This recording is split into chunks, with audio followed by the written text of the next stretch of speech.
Hello and नमस्कार। आप सभी का अल्फ़ा ऑनलाइन एकेडमी में स्वागत है और हम लोग पढ़ रहे हैं प्रश्नोत्तर शैली में पंचायती राज।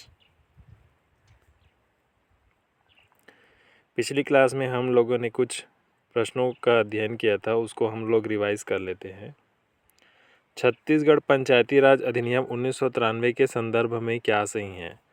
छत्तीसगढ़ पंचायती राज अधिनियम 1993 में 15 अध्याय, 4 अनुसूची व 132 धाराएं हैं।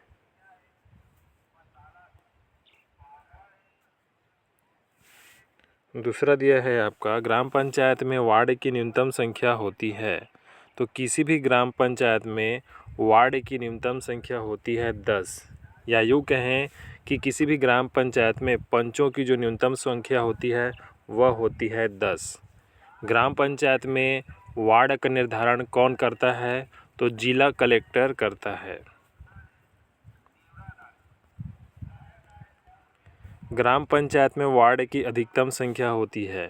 किसी भी ग्राम पंचायत में वार्ड की अधिकतम संख्या 20 होती है, या यूँ कहें कि किसी भी ग्राम पंचायत में पंचों की अधिकतम संख्या 20 होती है। ग्राम सभा का उल्लेख किस उप अनुच्छेद में मिलता है? तो 243 ए। 243 में आपका परिभाषा दिया हुआ है।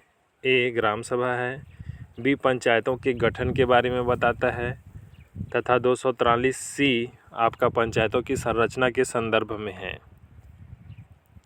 ग्राम सभा का उल्लेख किस धारा में मिलता है? धारा 6, 7, अध्याय 2। ग्राम सभा, ग्राम पंचायत, जनपद पंचायत तथा जिला पंचायत की अधिसूचना कौन जारी करता है? तो यह जारी करता है राज्यपाल। मतदाता सूची का उल्लेख किस धारा में मिलता है? धारा 4, अध्याय 2। मतदाता सूची में पंजीकरण का उल्लेख किस धारा में मिलता है? धारा 5, अध्याय 2। 3 गांव से मिलकर बनी ग्राम पंचायत में ग्राम सभा की बैठक कहाँ होगी? तो किसी भी एक ग्राम सभा में या किसी भी एक गांव में ग्राम सभा की बैठक की जा सकती है। 3 गांव से मिलकर बने ग्राम पंचायत में पंचायत की बैठक कहाँ होगी? तो केवल और केवल ग्राम पंचायत मुख्यालय में। ग्राम सभा सम्मेलन के लिए तिथि, स्थान एवं समय का निर्धारण कौन करता है? तो सरपंच करता है। सरपंच की अनुपस्थिति में उप सरपंच करता है।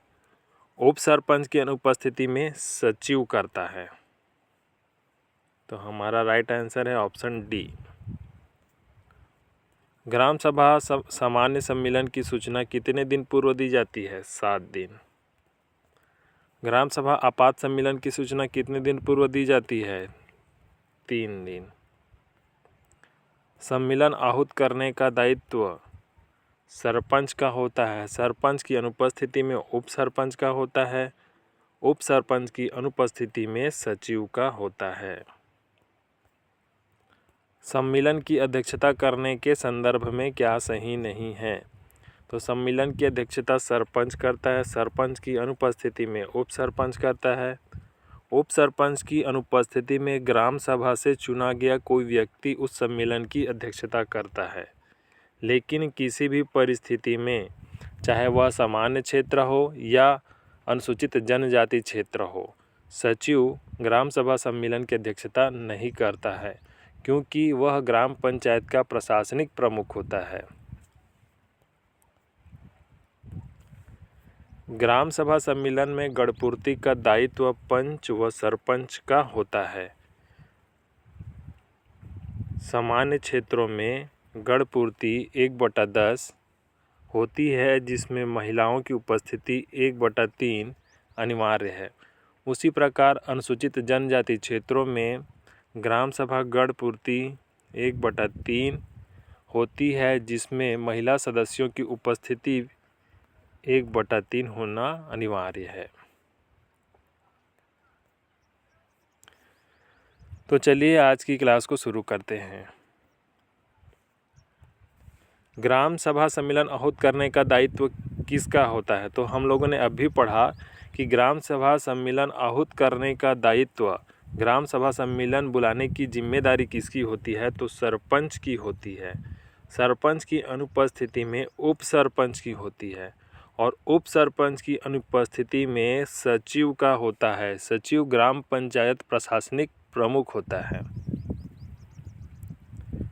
ग्राम सभा सम्मेलन के लिए तिथि, स्थान व समय का निर्धारण कौन करता है? तो सरपंच करता है। सरपंच की अनुपस्थिति में उप सरपंच करता है और उप सरपंच की अनुपस्थिति में ग्राम पंचायत प्रशासनिक प्रमुख अर्थात सचिव करता है।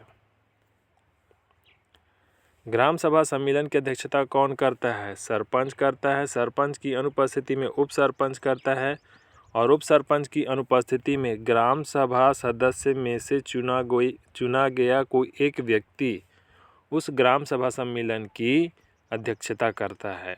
लेकिन किसी भी परिस्थिति में सचिव, चाहे वह सामान्य क्षेत्र हो या अनुसूचित जनजाति क्षेत्र, ग्राम सभा की बैठक नहीं करता। अनुसूचित जनजाति क्षेत्र में ग्राम सभा सम्मेलन की अध्यक्षता कौन करता है? तो अनुसूचित जनजाति क्षेत्र में ग्राम सभा सम्मेलन की अध्यक्षता केवल और केवल ग्राम सभा का सदस्य ही करेगा। साथ ही वह व्यक्ति जो अध्यक्षता करेगा उसे अनुसूचित जनजाति वर्ग से होना चाहिए। कभी भी पंचायत प्रतिनिधि, पंच, सरपंच, उप सरपंच अनुसूचित जनजाति क्षेत्र में ग्राम सभा सम्मेलन की अध्यक्षता नहीं करता है।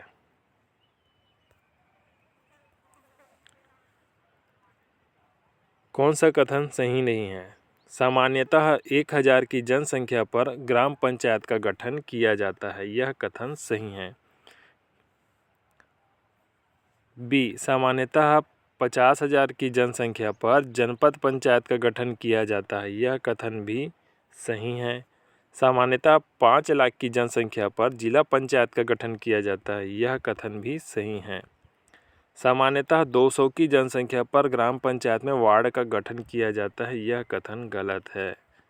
ग्राम पंचायत के भीतर वार्ड का गठन आपका 100 की जनसंख्या पर किया जाता है।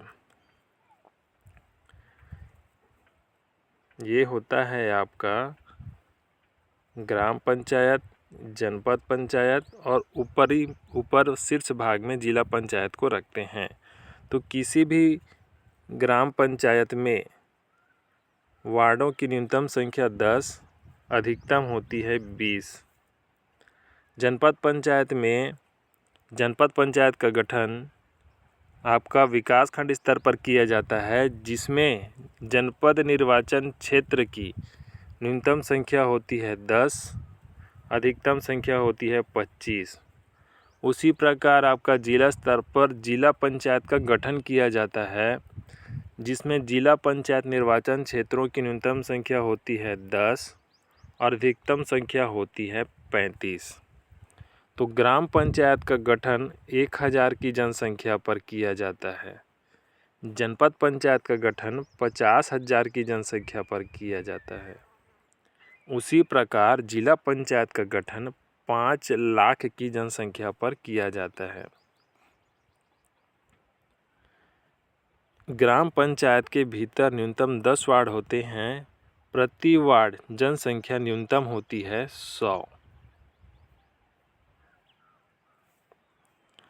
जनपद पंचायत के भीतर न्यूनतम आपकी जो जनपद निर्वाचन क्षेत्र की संख्या होती है 10, प्रति निर्वाचन क्षेत्र न्यूनतम संख्या होती है आपका 5000। उसी प्रकार जिला पंचायत में जो आपका न्यूनतम जिला पंचायत निर्वाचन क्षेत्र की संख्या होती है 10, इस जिला पंचायत का गठन 5 लाख की जनसंख्या पर किया जाता है, जिसमें एक जिला पंचायत निर्वाचन क्षेत्र में 50,000 की जनसंख्या होती है सामान्यतः।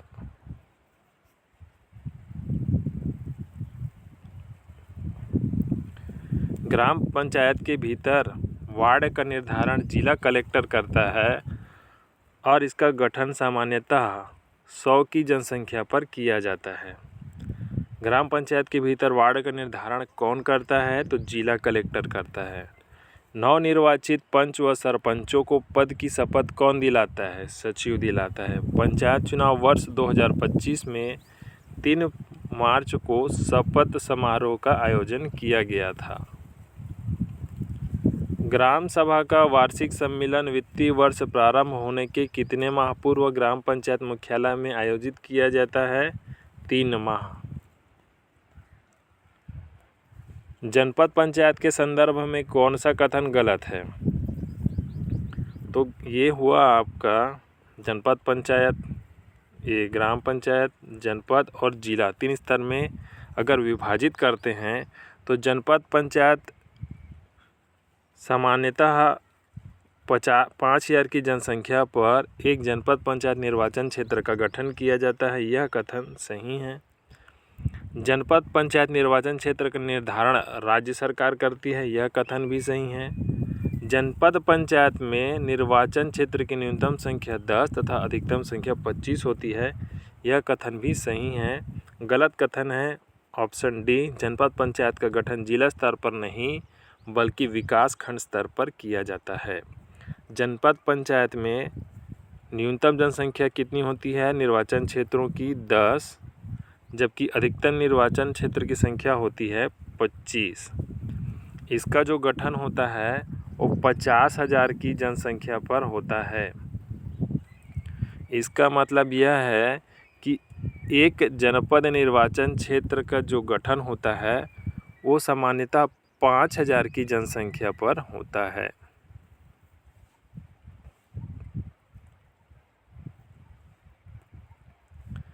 जिला पंचायत के संदर्भ में कौन सा कथन गलत है? जिला पंचायत का गठन जिला स्तर पर किया जाता है। यह कथन सही है। सामान्यतः 50,000 की जनसंख्या पर एक जिला निर्वाचन क्षेत्र का गठन किया जाता है और 5 लाख की जनसंख्या पर जिला पंचायत का गठन किया जाता है। जिला पंचायत निर्वाचन क्षेत्र की न्यूनतम संख्या 10 व अधिकतम संख्या 35 होती है। यह कथन भी सही है। जिला पंचायत निर्वाचन क्षेत्र का निर्धारण जिला कलेक्टर द्वारा किया जाता है। यह कथन गलत है। जिला पंचायत निर्वाचन क्षेत्र का निर्धारण जिला कलेक्टर नहीं बल्कि राज्य सरकार द्वारा किया जाता है। ये हुआ ग्राम पंचायत, जनपद पंचायत और शीर्ष भाग पर है जिला पंचायत। जिला पंचायत निर्वाचन क्षेत्रों की न्यूनतम संख्या 10 व अधिकतम संख्या 35 होती है। 5 लाख की जनसंख्या पर जिला पंचायत का गठन किया जाता है, जिसमें सामान्यतः एक जिला निर्वाचन क्षेत्रों में एक जिला पंचायत निर्वाचन क्षेत्र का जो गठन होता है वह 50,000 की जनसंख्या पर किया जाता है।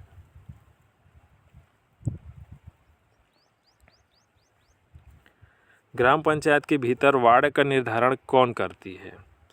ग्राम पंचायत वार्डों में बटा होता है। उस वार्ड का निर्धारण कौन करता है? तो जिला कलेक्टर। विकास खंड स्तर पर जनपद पंचायत का गठन किया जाता है, जिसके भीतर जनपद पंचायत क्षेत्र का निर्धारण कौन करता है? राज्य सरकार। जिला स्तर पर जिला पंचायत का गठन किया जाता है, जिसके भीतर जिला पंचायत निर्वाचन क्षेत्र का निर्धारण कौन करती है? राज्य सरकार।